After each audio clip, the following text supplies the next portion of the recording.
I planted some beetroot seeds here about 3 months ago. Now they needed thinning out, but now they're just about ready to harvest. And they're looking pretty good.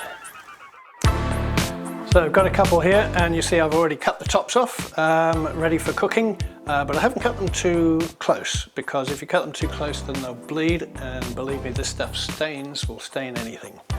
Okay, so let's give them a good wash. Now the leaves that I've cut off I haven't thrown away. I haven't thrown them on the compost because they're highly nutritious in their own right. They're very good in salads, uncooked, raw, or you can cook them just like you would do spinach. They are extremely nutritious, so there's nothing you'd throw away from a beetroot.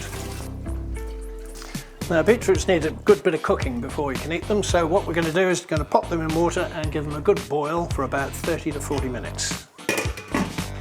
Now whilst that's cooking away, let me tell you what we're going to prepare today, and it's beetroot cured salmon. Now I discovered the recipe for this in a book recently by Rick and Katie Toogood, who run a chain of restaurants in the UK called Prawn on the Lawn, and I have to say I was blown away when I tasted this for the first time.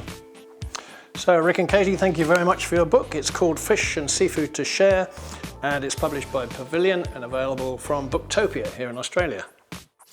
So jumping forwards in time half an hour, the beets have thoroughly boiled. I've doused them in cold water to cool them down, and now I'm rubbing the loose outer skin off. So, to the dish of the day. So we've got two nice fillets of salmon here with the skin off. That's weighing about 300 grams. Got 50 grams of sugar, 50 grams of just ordinary table salt, a whole plump lemon, and of course the 2 beetroot we prepared earlier. We'll start by grating the beets nice and finely into a bowl. Then add the salt, sugar, and some lemon zest, and all of the juice. Give it a good mix up, and then pour it all over the salmon pieces, ensuring that it gets completely coated with the mixture.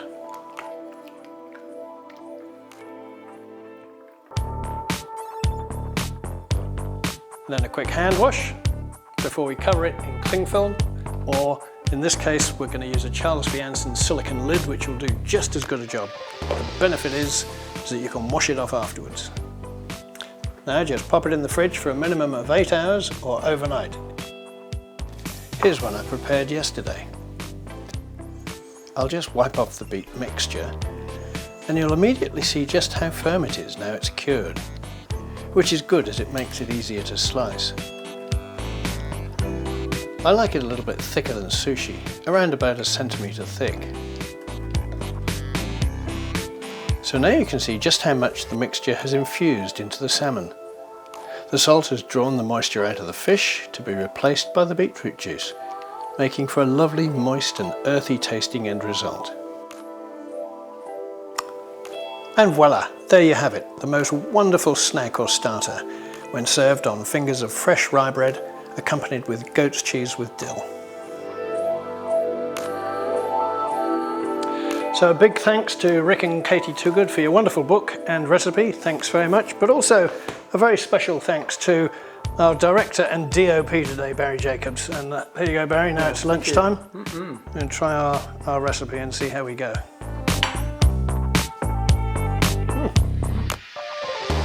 This is where you say it's fantastic. If my mouth wasn't full, I would.